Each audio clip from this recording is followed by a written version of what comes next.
मेरा नाम है Vivek Bindra, founder and CEO बड़ा बिजनेस .com। क्या है ये बड़ा बिजनेस? ये मेरी कंपनी का नाम है। मैं आप सबका बिजनेस बड़ा करने में आपकी मदद करता हूं। एक छोटे व्यापारी का, एक स्टार्टअप का, एक एमएसएमई या स्मॉल मीडियम एंटरप्राइज को बिजनेस बड़ा करने में जो तकलीफें आती हैं, उसके लिए मैंने एक यूट्यूब चैनल लॉन्च किया था और अपना बड़ा बिजनेस मोबाइल एप्लीकेशन लॉन्च किया है।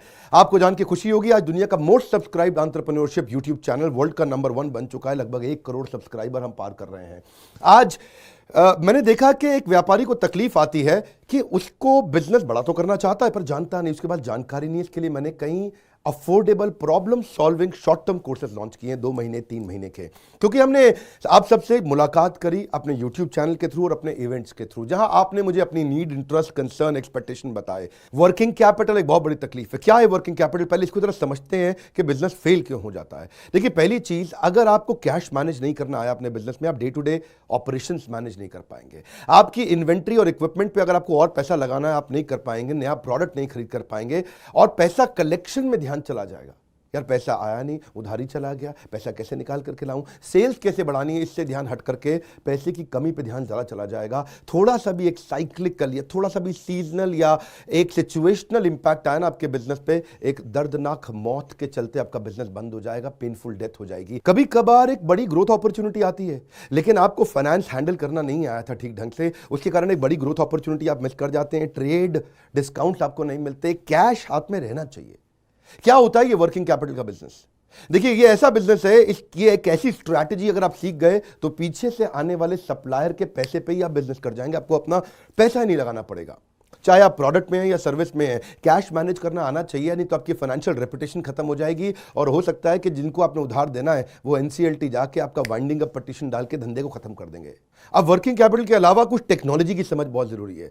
एक दुकानदार को भी हम चाहते हैं कि वो अपने बिजनेस को ऑटोमेट करना सीखे। क्या होता है ऑटोमेशन बिजनेस का? एक रिटेलर भी जब तक अपने करंट दुकान को ऑटोमेट करके पूरी तरीके से इससे बाहर नहीं निकलेगा, वो गल्ला नहीं छोड़ पाएगा, नेक्स्ट ब्रांच नहीं खोल पाएगा, नेक्स्ट ऑफिस नहीं खोल पाएगा, नेक्स्ट कंपनी, नेक्स्ट फैक्ट्री नहीं डाल पाएगा। आपको ईआरपी और सीआरएम की समझ होनी चाहिए। टेक्नोलॉजी क्या होती है मेरे बिजनेस के अंदर, कौन सी टेक्नोलॉजी चाहिए, मैं कैसे सर्विसेज और प्रोक्योरमेंट को कंट्रोल कर लूं, मैं कैसे पेमेंट मेरी किसको देनी है, किससे लेनी है। मेरे पास एक शीट पे हर समय पता होना चाहिए मेरा एक्सपेंडिचर कितना हुआ है, कितना स्टॉक फालतू पड़ा हुआ पीछे, इन्वेंट्री कितनी पड़ी है, मेरी कॉस्टिंग क्या है, प्राइसिंग क्या है, मार्जिन कितने हैं, वेस्टेज कितनी हो रही है, मेरा कैश फ्लो के ऊपर मुझे टैक्सेशन की क्या तैयारी करनी है, बैंक की ट्रांजैक्शंस क्या हो रही हैं, मेरे को कैसे अपनी सेल्स का प्रोजेक्शन डालना है, इंसेंटिव को कैसे डिस्ट्रीब्यूट करना है, डिस्ट्रीब्यूटर से कैसे डील करना है, फ्रेंचाइजी को कितना पैसा देना है, कितना लेना है, सारी चीज एक शीट पे, सीआरएम और ईआरपी, इसके ऊपर हमने एक छोटा कोर्स बनाया। एक ऐसा कोर्स जो कि 2 महीने में आप सीख सकते हैं, कहीं पे भी बैठ के, किधर भी, अपनी कन्वीनियंस, अपनी ईज के मुताबिक।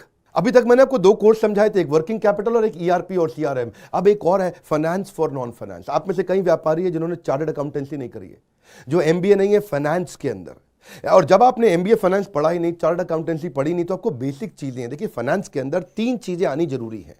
एक है कि आपको पीएनएल अकाउंट समझ में आना चाहिए, आपका प्रॉफिट एंड लॉस अकाउंट क्या है, आप रोज कितना प्रॉफिट कर रहे हैं, पिछले महीने कितना प्रॉफिट किया, एग्जैक्टली आपको नहीं पता होगा। मैं जितने व्यापारियों से मिलता हूं ना, मैं उनसे पूछता हूं एग्जैक्टली पिछले महीने का आना पाई प्रॉफिट मुझको एक लाइन में बता दो कितना था, उनको मालूम नहीं रहता है। दूसरी चीज, बैलेंस शीट समझ में नहीं आती कि बैलेंस शीट बनती कैसे, समझनी कैसे, उसका मेरी बिजनेस में क्या इंपैक्ट है। और तीसरी चीज, cash flow statement. Profit and loss अलग होता है, कैश फ्लो स्टेटमेंट अलग होता है।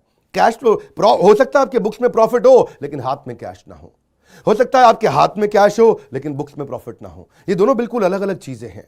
तो आपको profit and loss account, balance sheet और कैश फ्लो स्टेटमेंट, ये तीनों क्या आपको समझनी जरूरी है? अरे हर व्यापारी को समझनी जरूरी है। आपको, आपके लिए हमने इस प्रोग्राम को बनाया जिससे आप अपनी कॉस्ट ऑफ बोरोइंग को समझ सकते हो कि मार्केट से जो पैसा ले रहे हो वो कितने रुपए का पड़ रहा है, उसका बिजनेस पे कितना इंपैक्ट आ रहा है।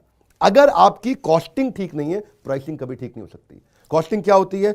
एक आपने जूस की बोतल बेची, एक्चुअली वो बोतल बनाने में कॉस्ट कितनी आ रही है, तो वो एक पर यूनिट कॉस्टिंग कैसे निकाली जाती है। साधारण हिंदी भाषा में लोगों को सिखाने वाला कोई कोर्स एग्जिस्ट ही नहीं करता था। कई मैंने छोटे छोटे ऐसे कोर्सेज बनाए हैं और कैसे हिंदुस्तानी व्यापारियों को मद्देनजर रखते हुए उनकी प्रॉब्लम्स को इकट्ठा करके, इसलिए हमने इसको नाम दिया है प्रॉब्लम सॉल्विंग कोर्सेज। इसमें रियल एग्जांपल्स डाले हैं, इसके अंदर केस स्टडी डाली हैं, इसके अंदर इंप्लीमेंटेशन के लिए आपको हमने असेसमेंट्स दिए हैं, एनिमेशन हर वीडियो के अंदर डाल दिया, रीडिंग मटेरियल डाल दिया ताकि रीइंफोर्समेंट हो जाए। आपको जब मन करे तब एक्सेस करो, आप जाके रिविजिट करो, फिर से जाके रीबिल्ड करो अपनी अंडरस्टैंडिंग को दोबारा पढ़ के। और मैंने ही खुद मिल करके अपने बेस्ट देश के ट्रेनर्स के साथ इन सारे कंटेंट को तैयार करा। तुरंत J कर्व लाने वाले हैं, थोड़ा सा पैसा